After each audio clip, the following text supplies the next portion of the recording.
नमस्कार, मी शब्दयोद्धा सागर. बातमी क्रमांक 1, हाके बॅकफूटवर गेले. बातमी क्रमांक 2, भुजबळांना अजितदादांकडून थेट मंचावरून तंबी मिळाली. बातमी क्रमांक 3, जरांगेंनी फडणवीसांचे आभार मानले. बातमी क्रमांक 4, बबनराव तायवाडेंनी ओबीसींचं नुकसान न झाल्याची कबुली दिली. वरच्या या 4 बातम्या, ओबीसींचा घटलेला आक्रोश आणि सदावर्तेंचा मोर्चा धनगरांकडे वळणं, हे सगळं तुम्ही ऐकलं असेल. पण हे सहज आणि योगायोगाने होतंय असं जर तुम्हाला वाटत असेल तर थांबा, असं अजिबात नाहीये.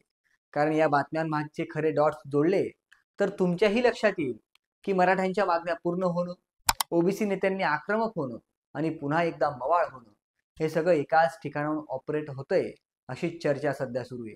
आणि या सर्व घडामोडींना ऑपरेट करणाऱ्या व्यक्तीचं नाव देवेंद्र फडणवीस असल्याचं बोललं जात आहे. फडणवीसांनी पुन्हा एकदा महाराष्ट्राचं जातीय मॅनेजमेंट आपल्या सोयीनुसार केलं का? मराठा, ओबीसी, धनगर आणि बंजारा आरक्षणाचा संघर्ष त्यांनी कसा शमवला? या आरक्षणाच्या महाभारतात लक्ष्मण हाकेंचा अभिमन्यू झाला का? आणि झाला तर तो कुणी केला? फडणवीसांनी एकाच वेळी मराठ्यांना खुश आणि ओबीसींना शांत कसं केलं? फडणवीसांची ती कोणती खेळी आहे जी भल्या भल्यांनाही कळली नाही, ज्यामुळे पवारांसारखा मातब्बर नेताही चितपट झाला?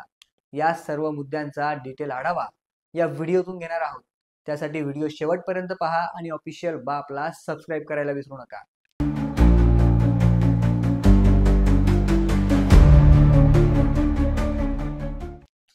मंडळी, फडणवीसांनी महाराष्ट्राचं हे जातीय मॅनेजमेंट कसं केलं हे तुम्हाला समजून घ्यायचं असेल तर सर्वात अगोदर तुम्ही क्रॉनॉलॉजी समजून घ्या.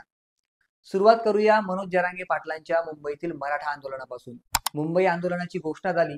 जसजशी 29 ऑगस्ट ही तारीख जवळ येत होती तसतसं वातावरण तापत होतं. या सर्व प्रकरणात लक्ष्मण हाके ओबीसींची बाजू लावून होते. छगन भुजबळ अधूनमधून त्यावर आपलं मत मांडत होते आणि मनोज जरांगे पाटील फडणवीसांवर हल्ला बोलत होते. जरांगे पाटलांसमोर एकमेव टार्गेट होतं, देवेंद्र फडणवीस. आंदोलन 5 दिवस चाललं. 5व्या दिवशी सरकारनं मराठ्यांच्या मागण्या पूर्ण केल्या. हैदराबाद गॅझेटच्या मंजुरीचा GR मराठ्यांच्या हातात दिला आणि तिथेच देवेंद्र फडणवीस यांनी आपला पहिला डाव साधला. जरांगे पाटलांनी फडणवीस यांचे आभार मानले. जरांगे पाटील अंतरवाली सराटीत परतले. त्यानंतर सुद्धा त्यांनी देवेंद्र फडणवीसांबद्दलची आपली भूमिका बदलली. थोडक्यात काय तर त्यांनी फडणवीसांबद्दल भूमिका मवाळ केली. या सर्व प्रकरणानंतर राज्यात ओबीसी समाजाची आंदोलनं सुरू झाली. छगन भुजबळ आक्रमक झाले. लक्ष्मण हाके यांनी सुद्धा सभांचा आणि मेळाव्यांचा धडाका लावला. जागोजागी ओबीसी समाजातील संघटनांनी आंदोलनं केली. ओबीसी समाजाची नाराजी दिवसेंदिवस वाढत चालली होती. असं म्हटलं जातं की ओबीसी समाज हा भाजपचा कोर वोटर आहे. तोच कोर वोटर भाजपकडून दुरावला जाईल का, अशी शंका भाजपला या निमित्ताने निर्माण झाली. आणि म्हणून वेळोवेळी फडणवीसांनी बोलून दाखवलं की कुणाच्याही हक्काचं आरक्षण काढून कुणालाही दिलं गेलेलं नाहीये. तिकडे फडणवीस असं म्हणत होते तर दुसरीकडे छगन भुजबळ आणि लक्ष्मण हाके ओबीसींचं आरक्षण संपलं अशा आशयाची विधानं करत होते. तर गुणरत्न सदावर्तेही मराठा आंदोलनाला आणि त्यांच्या मागण्यांना विरोध करत होते. हे सगळं सुरू असताना ओबीसी समाजामध्ये नाराजीची लाट मोठ्या प्रमाणात पसरत होती आणि ओबीसी समाजात नाराजी पसरणं हे भाजपला कोणत्याच परिस्थितीत परवडणारं नाही, हेही तितकंच खरं आहे.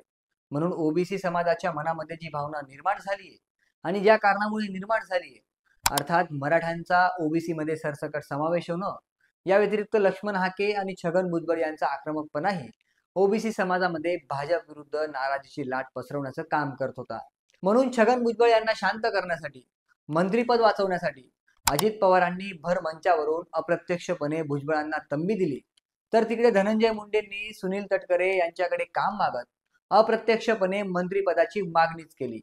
आणि भुजबळांना मंत्रिपद हे धनंजय मुंडेंनी दिलेल्या राजीनाम्यामुळेच मिळालंय. तर इकडे बीडमध्ये होणाऱ्या ओबीसींच्या सभेसाठी लक्ष्मण हाकेंचा फोटो त्या बॅनरवरून गाळला गेला. इतकंच नाही तर त्यांना त्या सभेचं निमंत्रणही देण्यात आलेलं नाहीये. अर्थात हे सगळं काही देवेंद्र फडणवीस यांच्या मर्जीने घडतंय असं अनेक राजकीय जाणकार सांगतात. इतकंच काय तर ओबीसी नेते बबनराव तायवाडे यांनी सुद्धा भाजपच्या सुरात सूर मिसळत सांगितलंय की ओबीसींच्या आरक्षणाला कोणत्याही प्रकारे धक्का लागणार नाही, ओबीसींच्या आरक्षणाला धोका नाही. आणि या सर्वच गोष्टींमुळे भाजप विरोधात ओबीसी समाजाच्या मनामध्ये जी नाराजी निर्माण होण्याची शक्यता होती ती आता कमी झालेली आहे असं बोललं जात आहे.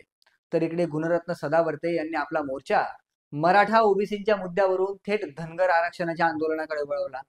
आजवर आरक्षणाची मागणी करणाऱ्यांचा विरोध करणारे गुणरत्न सदावर्ते एकाएकी धनगरांच्या आरक्षणाच्या आंदोलनात जाऊन त्यांना पाठिंबा देतात, आंदोलकांचे उपोषण सोडवतात. हे काही सहज होतंय का, असा प्रश्न या निमित्ताने निर्माण होतोय.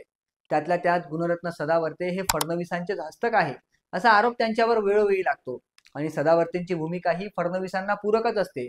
यामुळे असं म्हटलं जातंय की आता गुणरत्न सदावर्तेंचं भूमिका बदलणं, ओबीसी नेत्यांची आक्रमकता कमी होणं आणि मराठ्यांचा आक्रोश कमी होणं हे सगळं काही देवेंद्र फडणवीस यांच्या जातीय मॅनेजमेंटचा भाग आहे.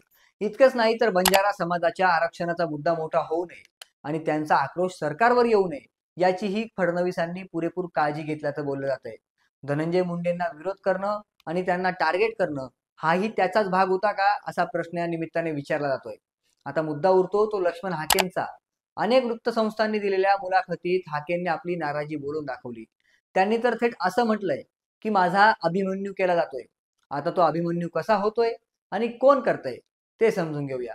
लक्ष्मण हाके हे स्वतः धनगर समाजातून येतात आणि इकडे धनगर समाजही मागच्या अनेक वर्षांपासून एसटी प्रवर्गातून आरक्षणाची मागणी करतोय. पण हाके मात्र ओबीसी समाजाच्या एकजुटीची भाषा करतात. धनगर समाजाच्या मागणीत आणि हाकेंच्या भूमिकेत प्रचंड तफावत जाणवते. त्यामुळे हाकेंच्या भूमिकेमुळे धनगर समाजाच्या आरक्षणाच्या आंदोलनाला बळ मिळण्याऐवजी ते कमजोर होतोय असा आरोप त्यांच्यावर वेळोवेळी लावला जातो. अशातच हाकेंना स्वतःच्या धनगर समाजाकडून विरोध होत असताना आता त्यांच्या अनेक कॉल रेकॉर्डिंग व्हायरल होणं, हाकेंच्या म्हणण्याप्रमाणे या गोष्टी घडवून आणल्या जातात. इतकंच नाही तर हाके असंही म्हटले की त्यांच्या पाठीत खंजीर खुपसला जातोय. म्हणजे हाकेंच्या विधानांवर जर का विश्वास ठेवला तर हाकेंना धनगरांकडून विरोध होणं आणि ओबीसी आंदोलनातून हाकेंना बाजूला सारणं हे सगळं काही ठरवून केलं जातंय. हा एक चक्रव्यूह रचला जातोय. हाकेंचा अभिमन्यू केला जातोय, ज्यातून त्यांना बाहेर पडणं अशक्य आहे.